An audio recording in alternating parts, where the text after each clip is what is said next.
In this video, I will show you how to make decals in Roblox. This should be a quick and easy tutorial to follow, but before we do continue, please consider leaving a like on the video and also subscribing to the channel. I really do appreciate it. To make decals on Roblox, the first thing you're going to want to do is come across to roblox.com and log into your account. Once you're logged in, come up to the top and click onto Create, and from your Creator Hub, what you want to do is come over to the left hand side and click onto Creations. Then what you want to do is come up to the top. You can see we got some different options. What you need to do is click onto Development Items. Underneath here you're going to see some further options appear and you're going to see one for decals. So give that a click. Then what you can do is click the Upload Asset button, and it's going to take you to a screen where you can upload your asset to make into a decal. So first of all, you want to make sure at the top that the asset type is selected to decal. What you can then do is upload an image to use as a decal by clicking the Upload button here and selecting the image from your PC.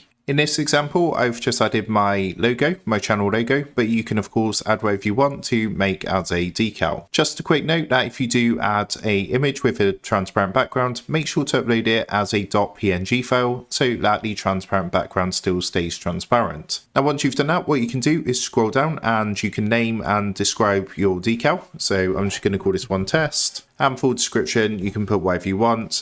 But for the purpose of this, I'm just going to call this one test. Once that's done, come and click the blue upload button at the bottom. After a second or two, it's going to take you back to this screen. And if you scroll down, you're going to see your decal here. Now, if it's not showing straight away, don't worry too much. Just go ahead, refresh the page and try this every couple of minutes. And eventually the image will upload through. Now, what you can do is if you come down and click onto the decal that you uploaded, and once you're on the decal page, if you scroll down to the bottom, you're going to see an option where you can distribute on Creator Store. This would make the decal public and other people would be able to use this. So if you want to do that, go ahead and turn the switch on and then come down and click Save Changes at the bottom. Once that's done, come back to the main decal page, and again what you can do is hover over your decal. If you come up to the top right hand corner, you're going to see these three dots. Give that a click. What you can then do is click onto Open Asset Details. Now what it's going to do is take you to the decal page, and if you come up to the top, you can copy this and send it to your friends or whoever you want to, which is a direct link to the decal. Also, this sequence of numbers over here is the actual asset ID if you do need this for anything, but that is a quick overview on how to make decals in Roblox. So with that being said, I hope this quick tutorial did help you out today, and if this did help you out, I would really appreciate it if you was to consider dropping down below the video, leaving a like and also subscribing to the channel. With that being said, I just want to take a minute, thank you guys for watching this quick tutorial, and I will see you in the next video.